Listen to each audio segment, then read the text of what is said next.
on just a second, people. Just give me a minute.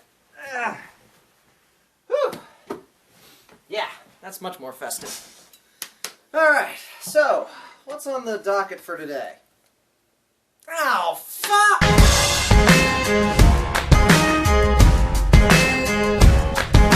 All the broken hearts in the world still beat. Let's not make it harder than it has to be. Oh, it's all the same thing, girls. Chase boys, chase girls. All the broken hearts in the world still beat. Well, I don't know why I came here tonight. I got the feeling that something... This is bullcrap. Last guy gets to gush about Frankenfran for 13 minutes, and I gotta review one of the most reviled manga and anime properties in existence? I really gotta start looking at the schedule ahead of time so I can whine about this before it happens. Little backstory first. This manga is based on a visual novel that was really popular in Japan. Visual novels are a very uniquely Japanese game type where the only interaction is choosing conversation choices between characters. This manga and the anime are based on one of the possible story paths available in the game. We're on a train on the way to school. Creepish is getting his creepy mac on the purple-haired girl on the train. Apparently just by watching her and never talking to her, he has come to care deeply for her. But he can't share his feelings because he's severely allergic to girls. Either that, or he is the most incredibly spineless wimp of a dickless wonder who ever lived. I think it's the first one, in which case I recommend Benadryl. So Creep's totally romantic staring at a cell phone picture of Purple is interrupted by his classmate, Perkins. Hey, is that your girlfriend? Or are you doing that charm where if no one finds the wallpaper of your crush for 3 weeks, you'll fall in love? Bullseye, huh? And then the extraneous characters show up. Hi, extraneous characters! Perkins feels bad about messing up his magic charm and offers to help him get together with Purple. She overrides his normal inertia towards doing anything, and so they begin the coordinated stalking montage. I see no way this extra time they spend together could result in her developing feelings for him. Eventually, Perkins invites Purple to their conspiratorial rooftop lunches so that she and Creepers can become better acquainted. Well, now that he has actually spoken to the girl he lusted after, he decides it would be better if they just remained friends, since she doesn't have that many friends and he doesn't want to ruin it by making it weird. Smack! Thank you! I'm rarely on the characters' sides in this manga, but that was a really stupid idea he had. Good job, Perkins. So he confesses his love for her in the most clumsy fashion possible. Love, really. You love her. Fine, your stupid feelings, your stupid confession. He's telling Perkins the good news on the way home when suddenly she kisses him. I'm sure it doesn't mean anything. And then makes this hilarious pose. Seriously! The hell is this? Yeah, love triangle, no one was surprised. So instead of talking about that utter boringness, I'm gonna rail at the artwork for a while. Now, the character designs are uniformly awful. With some artists, it's obvious they don't have a lot of faces, so they have to mix it up with varied hair and style designs. But this manga falls into a weird zone where the facial structures are a little varied, but only if you look really closely. And since everyone is almost always wearing the same school uniforms, the similarities are really distracting. Imagine how distracting it would be if the different Plutos on the show didn't have different hats and shirts. That would be really distracting. I know! And the fan service. I've become inured to most fan service by now. I mean, this is nothing compared to Monster Musume. But I just find the coyness with which this manga covers the girls in classy underwear obnoxious. To be clear, in the original game, there was a possible ending where you ended up in a threesome with Purple and Perkins, because of course Creepy has that level of game. So this manga playing coy with the goods is disingenuous. Alright, so I'm just gonna save you the pain of the next couple of chapters. Creepy and Purple go on really awkward dates where they have really lame problems, like not knowing what to talk about on their dates, or not knowing whether to call each other by their first names or not. That is so lame!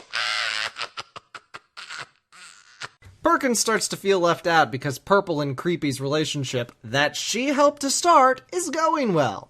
And suddenly Perkins is really nervous about people looking at her phone, almost as if she is performing some kind of charm. We've already got a horrible manga whose plot hinges on a bullshit superstition. We don't need another. The threesome walks home and Creepish has to save Perkins from walking into oncoming traffic. His bedside manner is uncharacteristically good and causes Perkins to run off in a fluster. Bland Girl picks up her phone and spies Creepy's picture. You're so dense. And stupid. And a wimp. And pathetic. And selfish. And generally just a horrible human being. Perkins and Creepish go to the beach with all the extraneous characters who clearly have names and purposes in other stories from the game, but no point in this one. But who cares? Bathing suits! Purple couldn't make it because the plot demands it. But then Perkins gets surrounded by the stock rapist douchebags. She's clearly not interested, but they don't back off until Creepish pretends to be her boyfriend. Now, we had this whole big skit planned out for this, but unfortunately none of my female friends were available to act today. So unless you want to see me in a dress...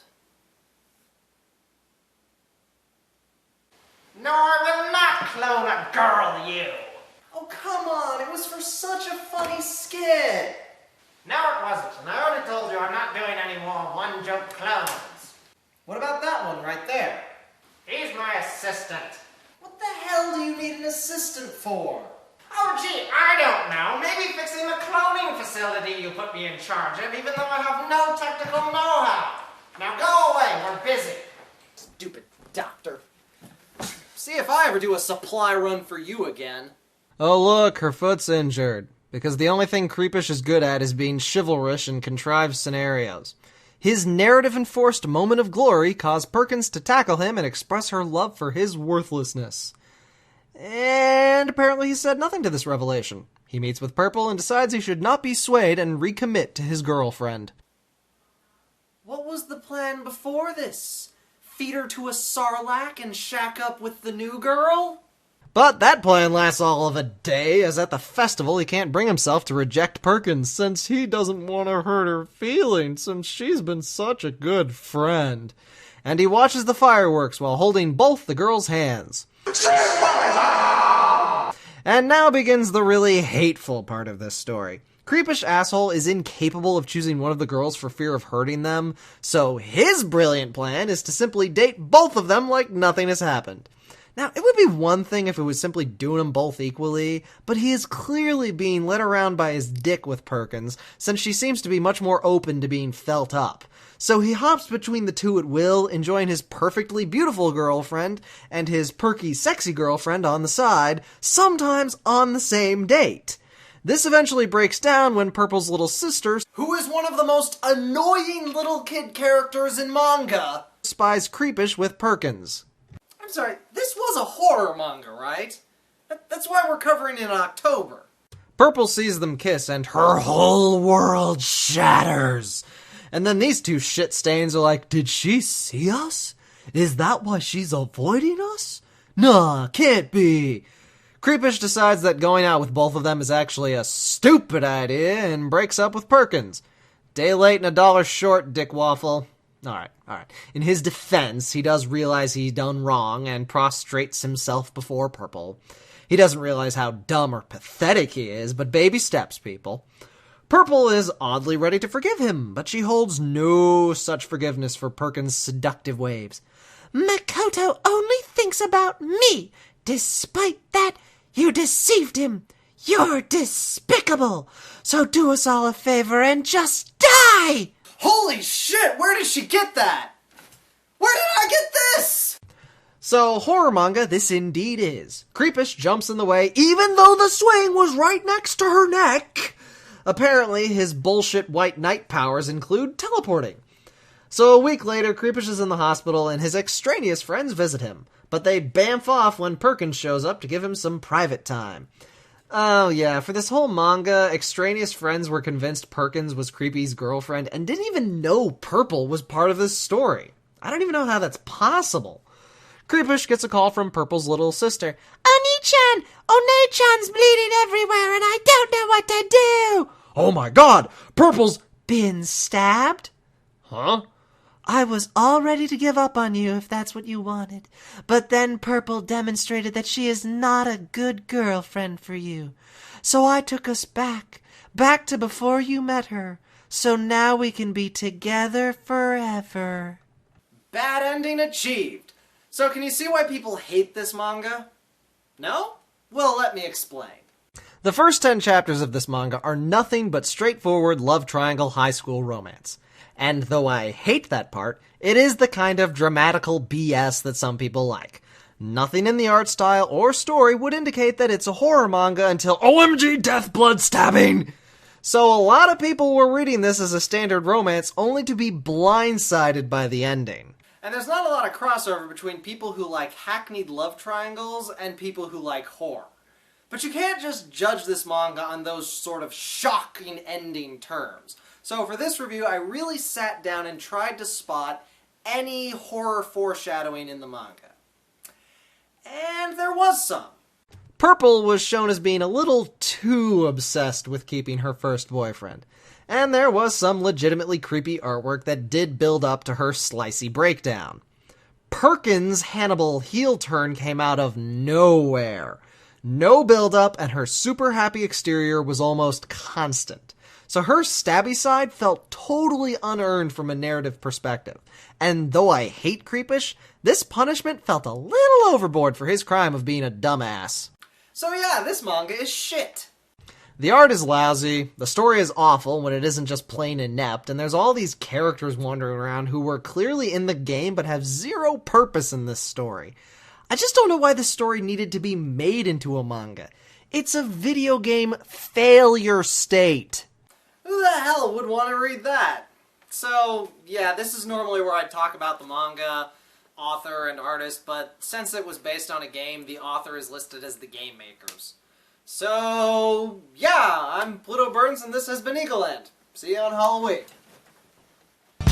Clowns to the left of me,